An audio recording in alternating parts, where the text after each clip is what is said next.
Cuarto capítulo de la conquista británica de España. El reinado de Carlos IV. Concluyendo el año 1788, fallecía Carlos III y ascendía al trono Carlos IV, que desde el principio tuvo un reinado sumamente convulso. La Revolución Francesa rompía todos los esquemas conocidos cuando Carlos IV apenas llevaba 7 meses reinando, y se encontró con que aquella abolió las instituciones del antiguo régimen en Francia, su principal aliado.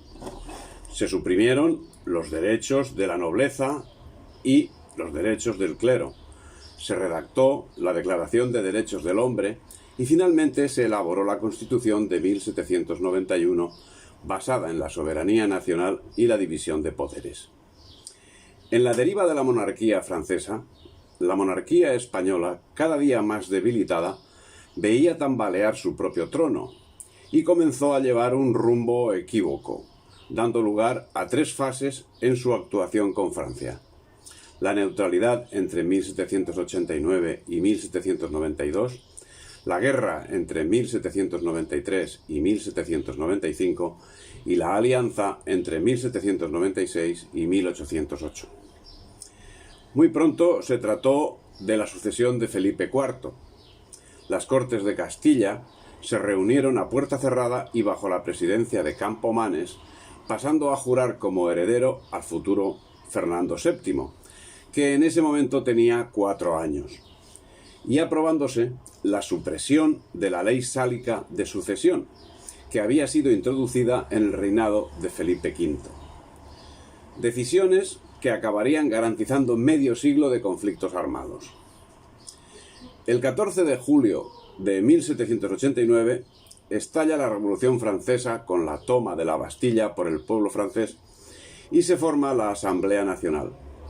Se producen graves motines en París y en España se recibe la noticia con una férrea censura, pero se mantiene la neutralidad hasta 1792, cuando Godoy, con 25 años, es nombrado primer secretario de Estado. La carrera meteórica del Príncipe de la Paz, según las malas lenguas, tenía algo que ver con su relación más que íntima con la reina María Luisa.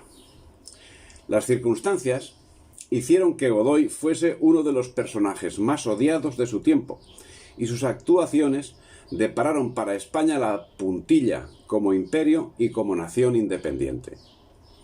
Por otra parte, su fama de inculto, que también ha sido divulgada, parece que, como en el caso de Pepe Botella, en Pepe Botella su fama de bebedor no obedece a la estricta realidad. Francisco Javier Pecellín Sayazo nos hace recapacitar sobre el asunto. Realmente, dice, cuesta imaginar cómo un personaje sin formación pudiese dar rienda a numerosas actuaciones en favor de los más diversos campos en nuestro país. Derecho, la novísima recopilación, en agricultura, ordenación de terrenos, rotulaciones, en medicina, introducción de la vacuna de Jenner, sección de cirugía del Hospital Carlos III, Escuela de Veterinaria, Real Colegio de Medicina de Madrid, y en cultura, la Biblioteca de la Real Academia de Bellas Artes, la consecución del Atlas Geográfico de España, etc. A este respecto, es necesario señalar que entre los años 1803 a 1814 se llevó a cabo alrededor del mundo la primera expedición sanitaria internacional de la historia. Se trata de la Real Expedición Filantrópica de la Vacuna, conocida como Expedición Balmis en referencia al médico Francisco Javier Balmis, con el objeto de que la vacuna contra la viruela alcanzase a todo el imperio. La misión consiguió llevar la vacuna hasta Canarias, Venezuela, Colombia, Ecuador, Perú, México, Filipinas y China. Asunto digno de estudio diferenciado y que marca también la diferencia existente entre un imperio generador como el español y un imperio depredador como el británico, que en esos mismos momentos no se preocupaba precisamente de proteger la salud de los habitantes de sus dominios, sino más bien de proclamar, por boca de James Barnard, vicepresidente de la Sociedad Real de Tasmania, que el proceso de exterminio es un axioma de la ley de la evolución y de la supervivencia del más apto.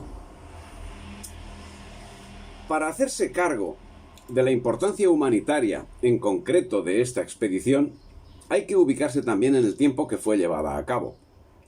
Es conveniente señalar que coincidió en el tiempo con la Guerra Negra de Tasmania, y que no fue otra cosa que uno más de los genocidios llevados a cabo por la corona británica, en este caso en la tierra de Van Diemen, actualmente Tasmania, donde los tasmanos fueron cazados como bestias, torturados y mutilados hasta que finalmente fueron exterminados, siendo los cazadores recompensados por el gobierno británico.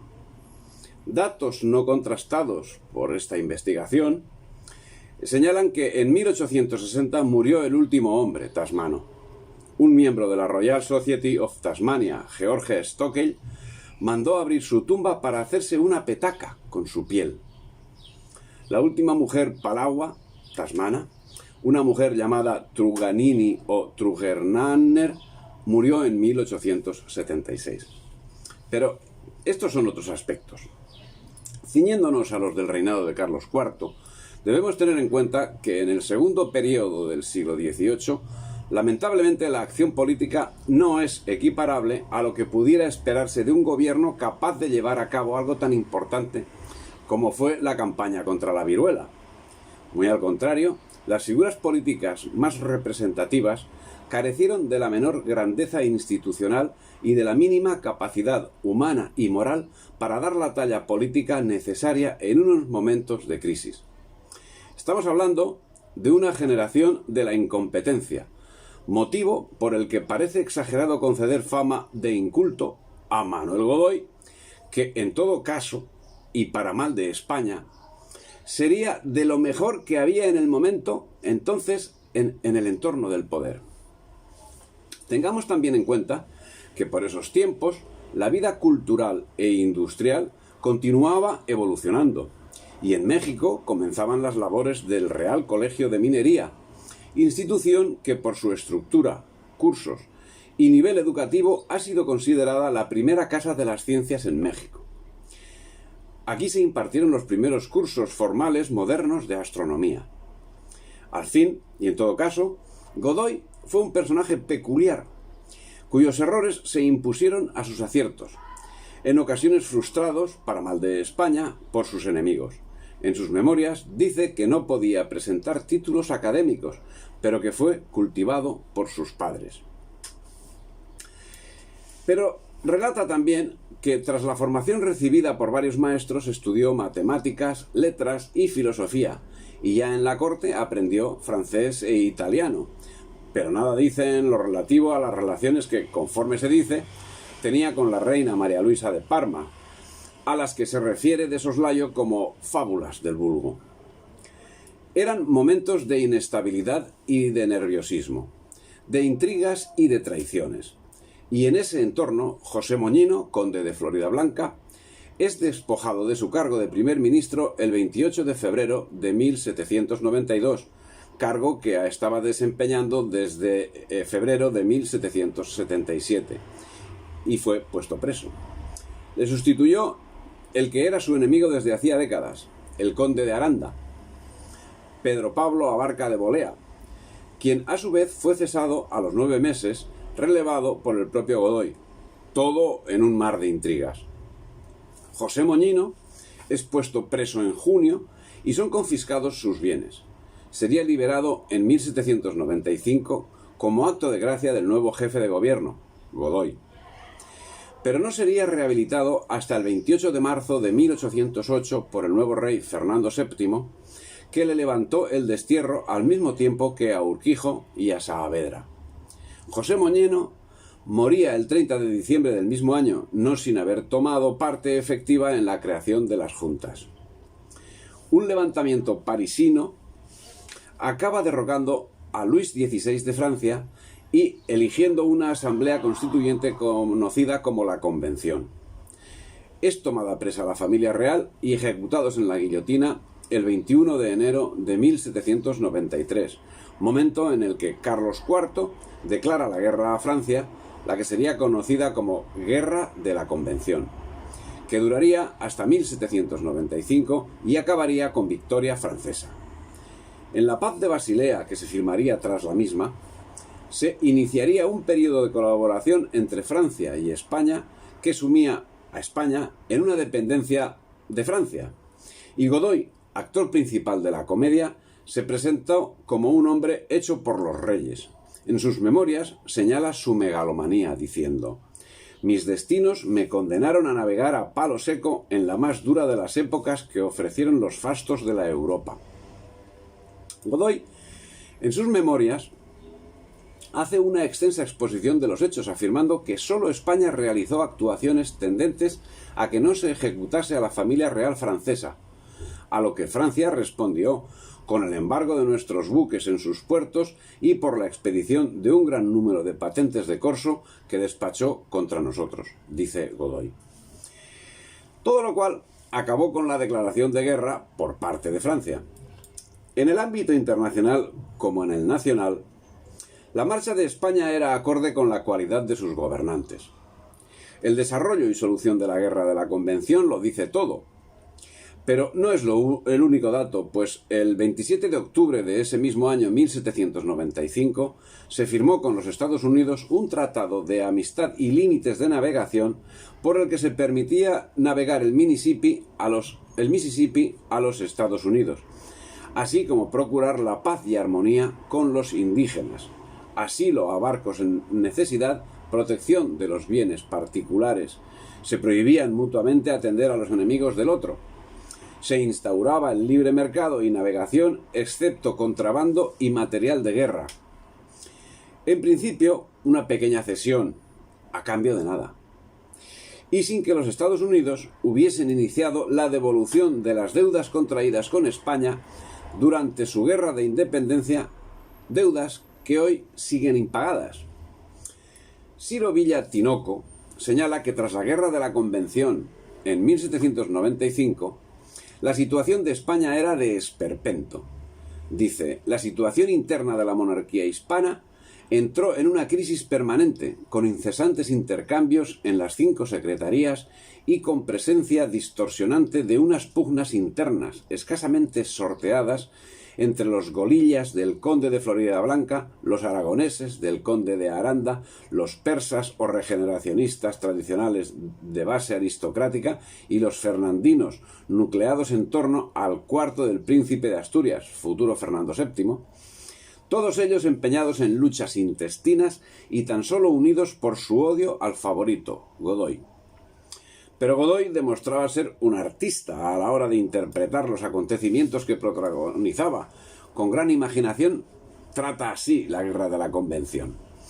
Más que en ninguna otra parte, aprendieron allí las dos naciones a estimarse, porque iguales en fuerzas los dos campos, otro tanto como en los bríos y las gentilezas marciales, se guerreó de entrambos lados con soberbia, más con lealtad, con furor, más sin odio, con las armas, no con injurias y denuestos, bien mirada por los unos y por los otros la bandera enemiga sin distinción de emblemas y colores. Hay que reconocer en el personaje algo que lo señala como digno precursor de los políticos de siglos posteriores. La Guerra de la Convención fue un conflicto que también finalizó negativamente para España, por la Paz de Basilea.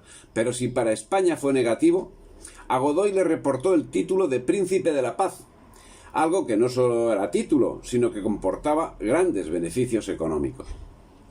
La paz firmada en 1795 ponía fin a la ocupación por parte de Francia de la ciudad de Figueras, San Sebastián, Bilbao y Miranda de Ebro. Esta paz costó a España la cesión a Francia de las posesiones en Santo Domingo.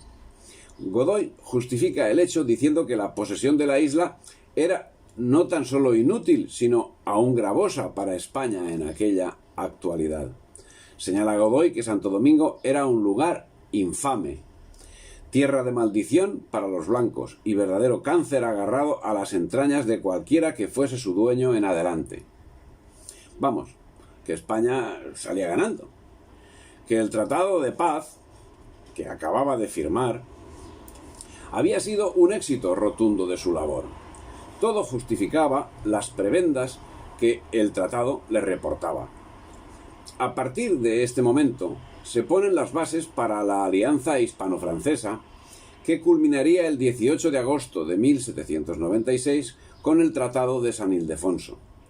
A partir de este momento se produjo una mayor fluidez en las relaciones con Francia, lo que facilitó la difusión de las ideas liberales y masónicas en España. Manifiestamente, España estaba cayendo en una dependencia absoluta de las potencias extranjeras, lo que quedó documentado en el tratado citado, con el que España se ponía al servicio de los intereses de Francia. En el título 18 del mismo se hace referencia a los compromisos directos respecto a España en los siguientes términos. Siendo la Inglaterra la única potencia de quien la España ha recibido agravios directos, la presente alianza solo tendrá efecto contra ella en la guerra actual, y la España permanecerá neutral respecto a las demás potencias que están en guerra con la República. Este tratado sería el motivo de la entrada de España en la guerra contra Inglaterra, lo que trajo como consecuencia la pérdida de Trinidad y de Menorca en 1798, los ataques a Ferrol y Cádiz en 1800 y el embargo comercial decretado por Inglaterra contra España, el cual vino a sumarse a una situación financiera maltrecha y cada vez más deficitaria. España entregaba la Luisiana a Francia, con la condición de que no la vendiese a Estados Unidos, pero cuando se produjo la guerra entre Francia e Inglaterra, Napoleón actuó en contra de lo estipulado. Godoy señala que España se alió con Francia dada la permanente hostilidad de los ingleses, que por su parte gestionaban que la alianza se realizase con ellos contra Francia. La posibilidad de permanecer neutrales fue totalmente desechada, devanándose el asunto desde una postura de sumisión y no de preponderancia, sin llegar a plantearse, dado el momento que se estaba viviendo, fortalecer la marina y el ejército en previsión de lo que era evidente para el Consejo de Estado: la invasión del territorio nacional en Europa y en América por parte de quienes reiteradamente a través de los siglos y muy concretamente en esos momentos habían manifestado su enemistad. Lógicamente, los males no se limitaban a esto. La situación económica, por efecto de las malas cosechas y de los enfrentamientos bélicos, era deplorable. Exhaustas las arcas del Estado, el gobierno se lanzaba a una desesperada búsqueda de formas de financiación que, como no podía ser de otro modo, desembocó en la emisión masiva de vales reales y en la aplicación de impuestos especiales. Los impuestos especiales forzaban a sus destinatarios, que estaban bajo el control directo del gobierno.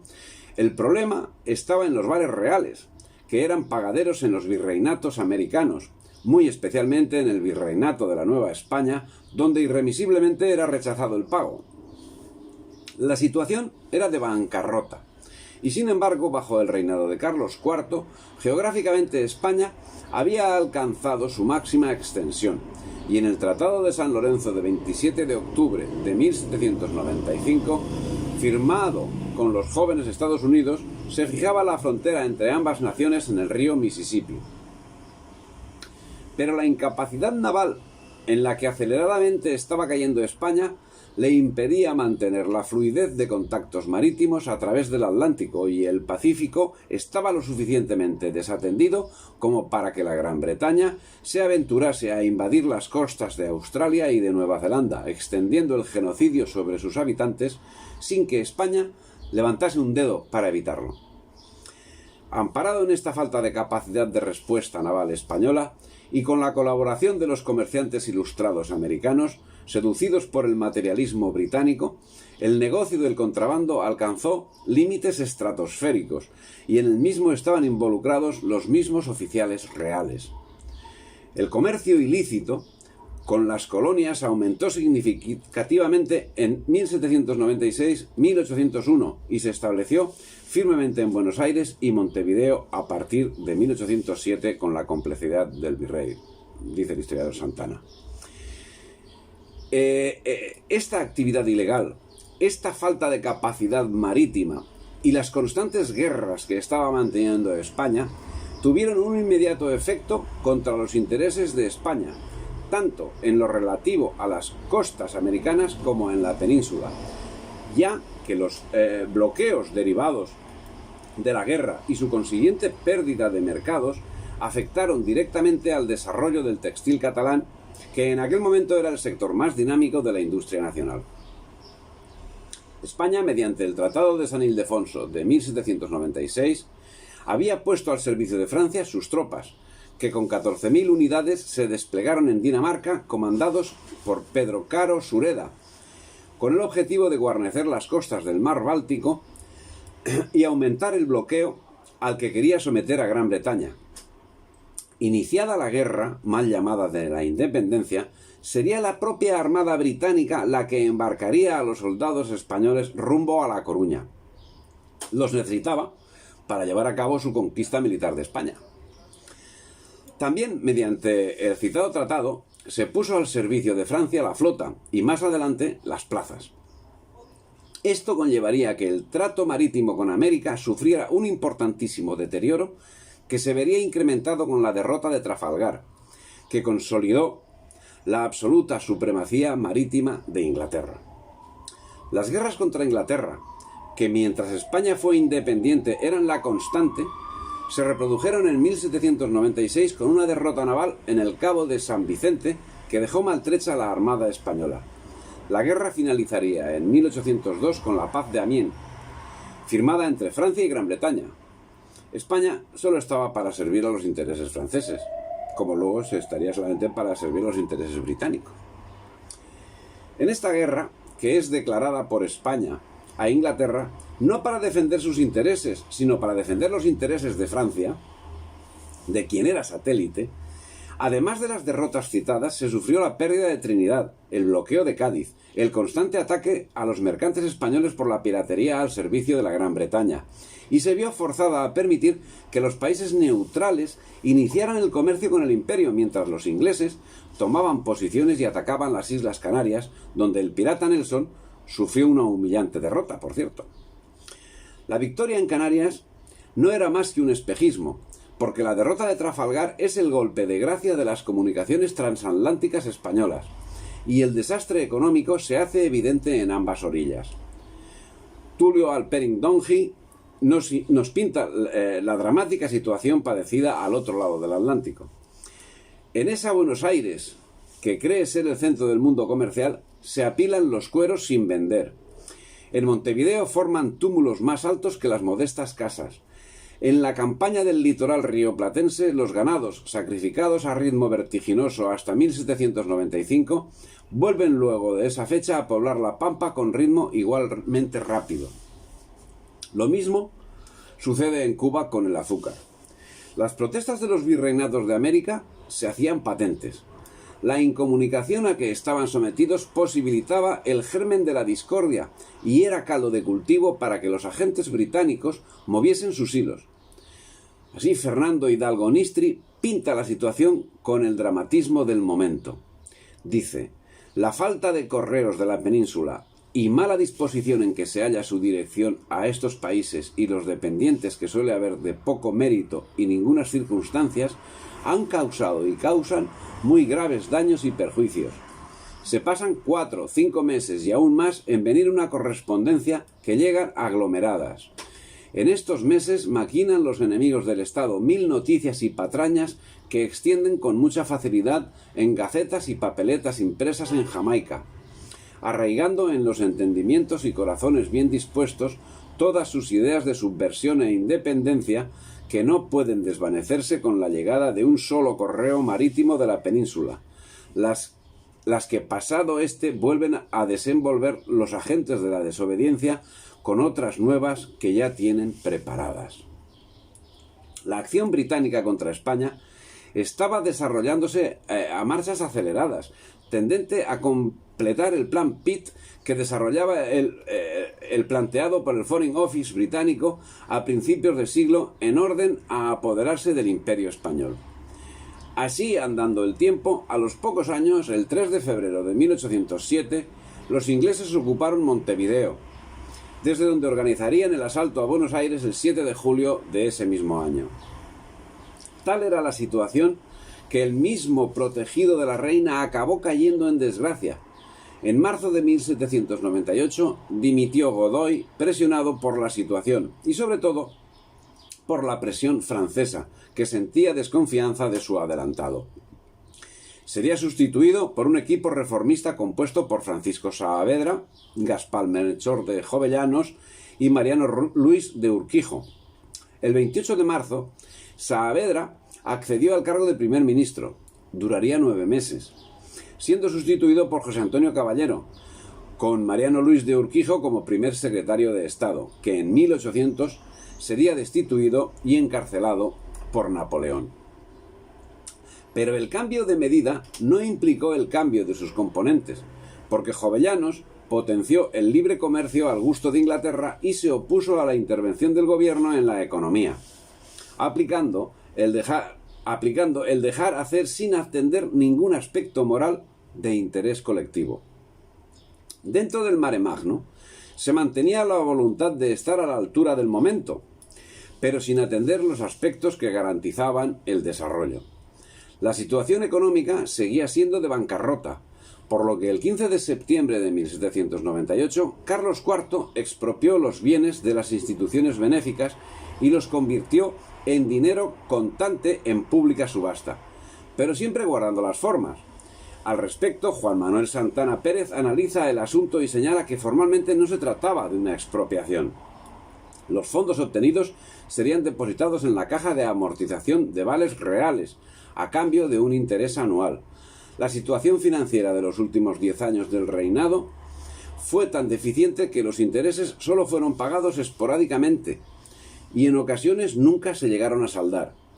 La venta de estas propiedades avanzó lentamente en un primer momento, luego, a partir de 1805, progresó con rapidez y alcanzó proporciones considerables hacia 1808. Es decir, que al iniciarse el siglo XIX, el agresivo regalismo del Estado y sus apremiantes necesidades financieras habían tensado la relación entre el trono y el altar. La situación económica hizo que el reino fuese también, en ese sentido, dependiente de Francia. Otra salida que comenzaba a barajarse era la desamortización de los bienes de la Iglesia. Pero la actuación del reinado de Carlos IV recibiría importantes alabanzas. En orden a la actuación de la monarquía hispánica bajo la corona de Carlos IV, Alexander von Humboldt señalaba: «Ninguno de los monarcas que han ocupado el trono castellano han difundido más liberalmente que vuestra majestad los conocimientos precisos sobre el estado de esta bella porción del globo que obedece en ambos hemisferios a las leyes españolas. Las costas de América han sido levantadas por hábiles astrónomos, con munificencia digna de un gran soberano. Han sido publicadas a expensas de vuestra majestad cartas exactas de las mismas costas y asimismo planos detallados de varios puertos militares. También ha ordenado que anualmente se publiquen en un periódico peruano de Lima datos estadísticos sobre los progresos de la población, del comercio y de las finanzas». Alabanzas de quien servía a los enemigos de España, que fueron los primeros beneficiarios de la publicación de las cartas y planos de utilidad militar. Se estaba urdiendo el fin de España, y sus gobernantes actuaban al compás que les era marcado. Así, Napoleón toma el poder en 1799, mientras la inestabilidad va creciendo por momentos. En 1800 cae Urquijo y vuelve Godoy al palenque, con más poder y cuentan con más prudencia personal que antes.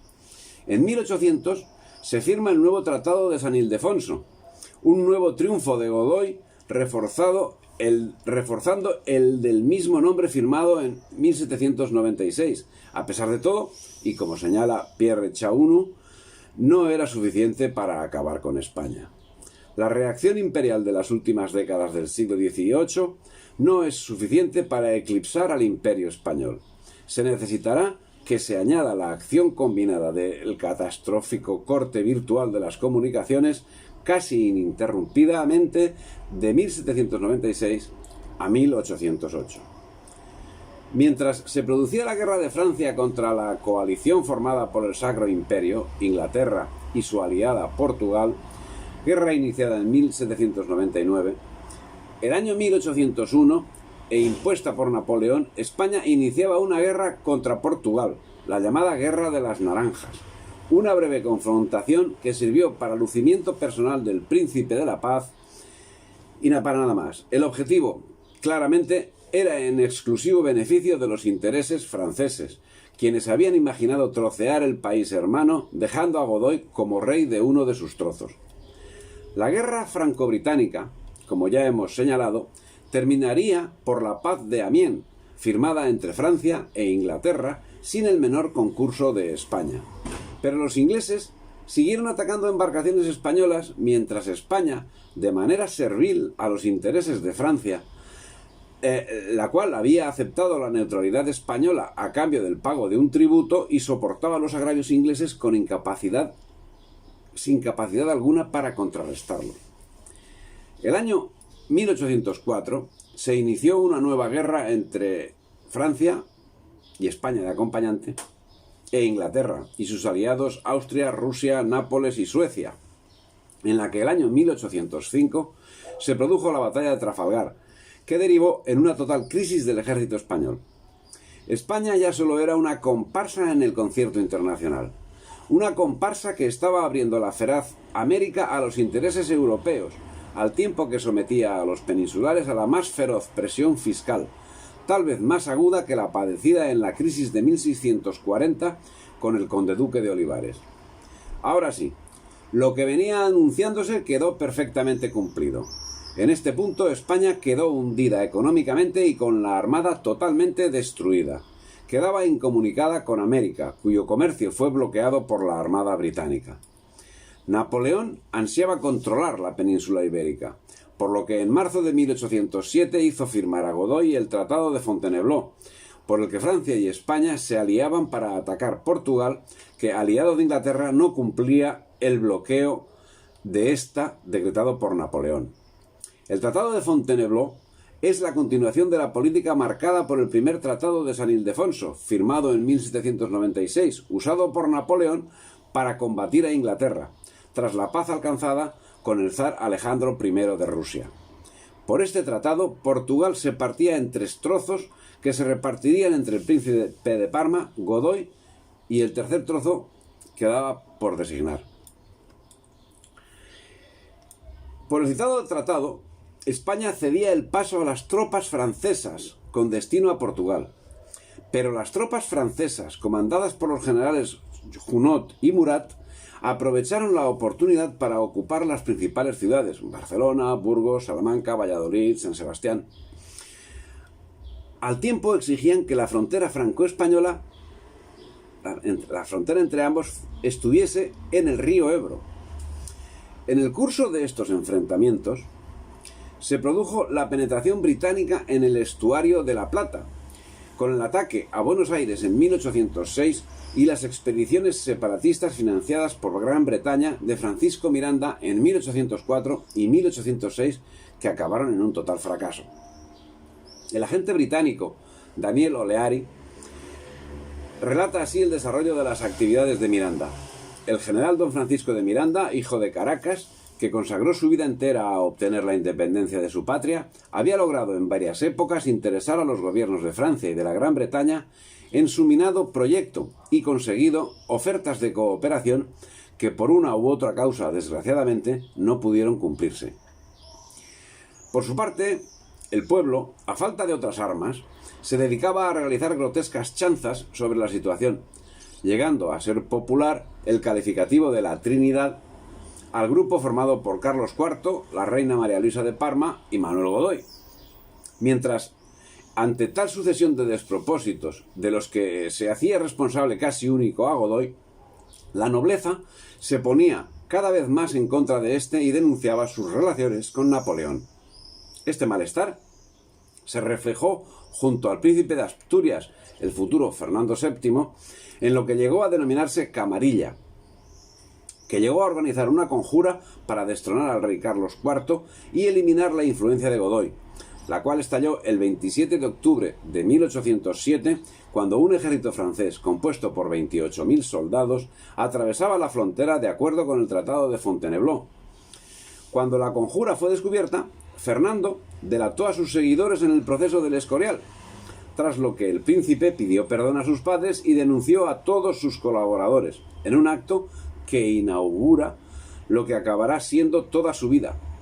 Fernando fue perdonado, aumentando así el desprestigio del favorito Godoy.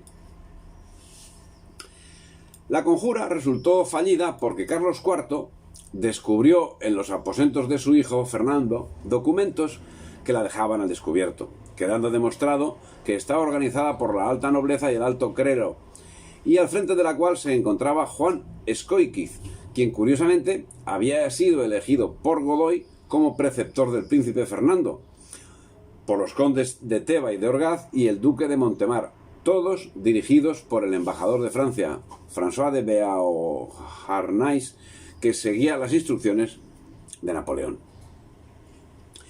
El príncipe Fernando, aquel ser tonto y ocioso, mentiroso, envilecido y solapado, según palabras de su suegra, Carolina de Nápoles, era la esperanza de un reino que de la cumbre de la historia estaba cayendo irremisiblemente en su sentina. Y quien primero fue denominado como el deseado, y que luego acabaría siendo conocido como el rey felón, sería el encargado de sumirlo en la misma. El príncipe Fernando era visto como la esperanza, mientras el desprestigio de Godoy era de una gran magnitud en estos momentos. Prácticamente solo era apoyado por los reyes, y esto fue lo que posibilitó las acciones del futuro Fernando VII. Todos acusaban a Godoy, y sus enemigos, múltiples, estaban desde la alta nobleza y clero hasta el pueblo llano, sin fisuras. El mismo Godoy remarca en sus memorias: «Me encontré solo, y solo de tal manera que ni aun el mismo Carlos pude llegar a persuadirle del peligro que amenazaba a todo el reino». España estaba fuera de control, y en febrero de 1808 Murat, duque de Berg, fue nombrado lugarteniente de Napoleón en España y ocupó Madrid sin más complicaciones. Si bien el 4 de marzo entró Fernando VII en Madrid, mezclándose las expresiones de júbilo con la protesta por la presencia de las tropas francesas, mientras el general Castaños, por orden de Godoy, organizaba un ejército para enfrentarse a los invasores franceses, al tiempo que el propio Godoy trataba de llevarse a la familia real a América. Pero cuando estaba desarrollando el intento, se produjo un motín popular, controlado por las sociedades secretas, que evitó la evacuación. Los días 17 a 19 de marzo de 1808 se produjo el motín de Aranjuez. El atizador del mismo era el conde de Montijo, por otro nombre conocido como Tío Perico. En el curso del motín, Godoy es encarcelado y utilizado como moneda de cambio entre Fernando VII y Carlos IV. La reina le salva la vida y posteriormente es rescatado por Murat, que lo traslada a Francia. Carlos IV abdica y su hijo, Fernando VII, abdica en su hijo, Fernando VII, aunque el día 21 se retractó con un manifiesto sin valor, mientras en medio de un caluroso recibimiento entraba Fernando VII en Madrid. El 19 de marzo, en el curso de estos acontecimientos, Carlos IV emitía un comunicado trascendental. Decía: «Como los achaques de que adolezco no me permiten soportar por más tiempo el grave peso del gobierno de mis reinos, y me sea preciso para reparar mi salud gozar en clima más templado de la tranquilidad de la vida privada, he determinado, después de la más seria deliberación, abdicar mi corona en mi heredero, y mi muy caro hijo, el príncipe de Asturias. Por tanto, es mi real voluntad que sea reconocido y obedecido como rey y señor natural de todos mis reinos y dominios, y para que este mi real decreto se dé libre y espontánea abdicación tenga su exacto y debido cumplimiento, lo comunicaréis al Consejo y demás a quien corresponda». Aranjuez, el 19 de marzo de 1808.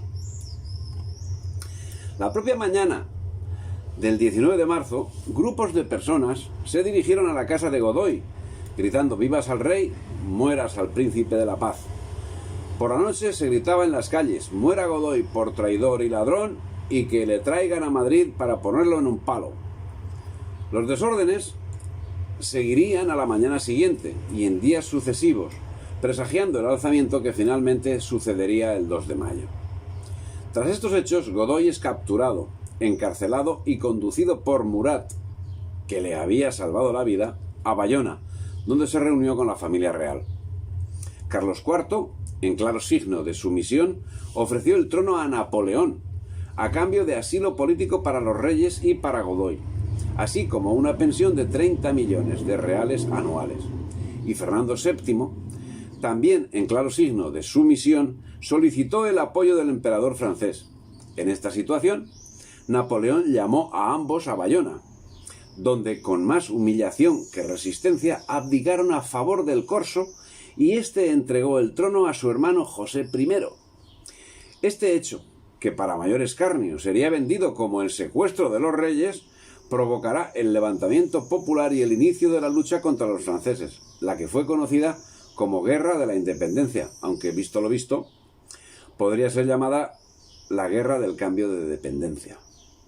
Decía Carlos IV a Napoleón: «Señor mi hermano, vuestra majestad sabrá sin duda, puntos suspensivos, yo no he renunciado a favor de mi hijo, sino por la fuerza de las circunstancias, cuando el estruendo de las armas y los clamores de la guardia sublevada me hacían conocer bastante bien la necesidad de escoger entre la vida y la muerte.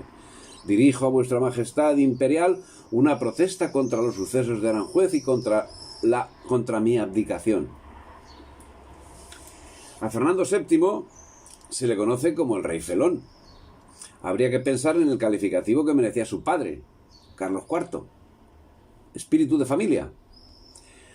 El día 21, el Ayuntamiento de Madrid convocaba pleno extraordinario a fin de recibir la comunicación oficial de la abdicación de Carlos IV y la consecuente subida al trono de Fernando VII, como si todo fuese normal. Por su parte, Napoleón hizo viajar a Fernando VII hasta Bayona, donde ya se encontraba Carlos IV, María Luisa y Godoy. Una vez en Bayona, organizó un sainete antológico. Como fuese que Napoleón requirió la presencia de toda la familia real española en Bayona, el 2 de mayo partían los infantes, pero la salida de la infanta María Luisa y del infante don Francisco de Paula provocaron el alzamiento del pueblo de Madrid el 2 de mayo de 1808, con la intención de impedir su marcha, lo que ocasionó su enfrentamiento con las tropas francesas acantonadas en la capital. A lo largo del día, los acontecimientos se sucedieron de forma frenética y generalizada, lo que ocasionó enfrentamientos que desembocaron en la terrible represión del día 3, mientras la Inquisición, que a todas luces había perdido ya el norte, condenaba el levantamiento. La carga de los mamelucos, tan magistralmente representada por Goya en el cuadro del mismo nombre, reprimió ferozmente un levantamiento popular que, estando larvado desde tiempo atrás, estalló con el secuestro-traición de la familia real. La lucha feroz del pueblo, utilizando como armas cualquier instrumento que tenía al alcance, asaltaba a las tropas de élite francesas, mamelucos y lanceros, quienes, si sufrieron pérdidas, causaron estragos en la población. Por su parte, los capitanes Luis Daoiz y Pedro Velarde, desoyendo las instrucciones emanadas del mando y con los artilleros a sus órdenes, se enfrentaron a los invasores en una lucha desigual. Morirían en el enfrentamiento, tras haber rechazado una primera acometida. El mismo 2 de mayo, por la tarde, llegó a Móstoles la noticia de la escabechina acaecida en Madrid. Fue en ese momento cuando Juan Pérez Villamil, fiscal del Supremo Consejo de Guerra, animó a la lucha, lo que motivó que Andrés Torrejón y Simón Hernández, alcaldes de Móstoles, ordenasen un bando en el que se llamaba a todos los españoles a empuñar las armas en contra del invasor. Decía el bando: «Señores justicias de los pueblos a quienes se presentare este oficio, de mí, el alcalde ordinario de la villa de Móstoles, es notorio que los franceses, apostados en las cercanías de Madrid y dentro de la corte, han tomado la ofensa sobre este pueblo capital y las tropas españolas, por manera que en Madrid está corriendo a estas horas mucha sangre. somos españoles y es necesario que muramos por el rey y por la patria, armándonos contra unos pérfidos que, socolor de amistad y alianza, nos quieren imponer un pesado yugo, después de haberse apoderado de la augusta persona del rey.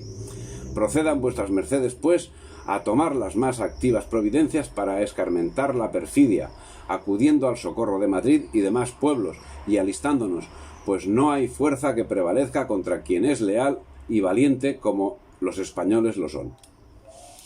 Mes y medio más tarde de los hechos de Aranjuez, el 5 de mayo de 1808, en un acto grotesco celebrado en Bayona, abdicó Carlos IV y abdicó Fernando VII.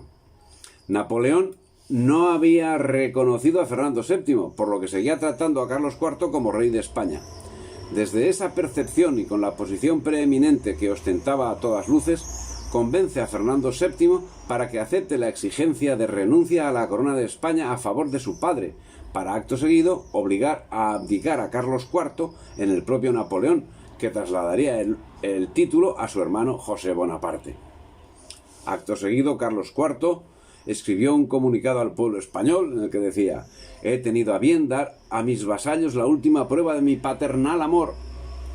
Así pues, por el tratado y firmado y ratificado, he cedido a mi aliado y caro amigo, el emperador de los franceses, todos mis derechos sobre España e Indias, habiendo pactado que la corona de las Españas e Indias ha de ser siempre independiente e íntegra, y que nuestra sagrada religión ha de ser la única que ha de observarse».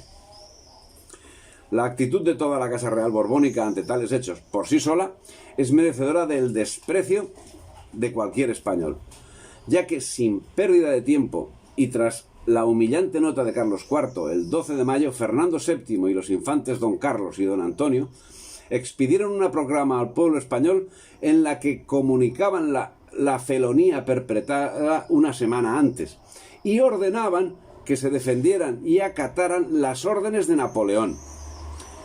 Sí, el pretendiente Carlos también. La proclama quedaba redactada en los siguientes términos: «Creen sus altezas reales dar la mayor muestra de su generosidad al amor que la profesan y del agradecimiento con que corresponden al efecto que le han debido, sacrificando en cuanto esté de su parte sus intereses propios y personales a beneficio suyo y adhiriendo para esto, como han adherido por su convenio particular, a la cesión de sus derechos al trono, absolviendo a los españoles de sus obligaciones a esta parte y exhortándoles, como lo hacen, a que miren por los intereses comunes de la patria, manteniéndose tranquilos, esperando su felicidad de las sabias disposiciones y del poder del emperador Napoleón, y que prontos a conformarse con ellas, creen que darán a su príncipe y a ambos infantes el mayor testimonio de su lealtad, así como sus altezas reales se lo dan de su paternal cariño, cediendo todos sus derechos y olvidando sus propios intereses por hacerle dichosa, que es el único objeto de sus deseos». En Burdeos, a 12 de mayo de 1808. Yo, el príncipe Carlos y Antonio. Por su parte, Napoleón escribía al pueblo español presentándose como el Salvador. Fin. Y también a través de su ministro de Negocios Extranjeros, el conde Champagny, escribió a los virreyes americanos garantizándoles la permanencia en sus puestos, la permanencia administrativa. ¿Y cómo se vivían estos hechos en la España americana? Las actas de formación de juntas nos lo relatan. Las inquietudes por la suerte de la familia monárquica de las Españas fueron atizadas por las noticias de la ocupación de Madrid por el duque de Berg y de la emigración de la familia monárquica de Portugal hacia el Brasil. Fueron entonces las novedades de las sucesivas cesiones de la corona acaecidas en Bayona y la proclamación de José I Bonaparte como nuevo rey de España y de las Indias, el 6 de junio de 1808, las que convirtieron la inicial perplejidad de los vasallos americanos en agitación espiritual. Y es que en la España americana como en la España peninsular, el descrédito de la Trinidad era manifiesto, así que casi todos los americanos cerraron filas en torno a Fernando VII, el rey deseado, a quien se le había tributado ceremonias de jura de fidelidad en buena parte de las jurisdicciones indianas. Pero Napoleón estaba decidido a llevar su proyecto político adelante con la connivencia de importantes sectores de la sociedad española. Así, el 23 de mayo de 1808 convocó en Bayona la Diputación General de Españoles, a la que dio el título de Asamblea General de Diputaciones de Provincias y Ciudades, cuyas deliberaciones debían producir una constitución que concilie la santa autoridad del soberano con las libertades y privilegios del pueblo.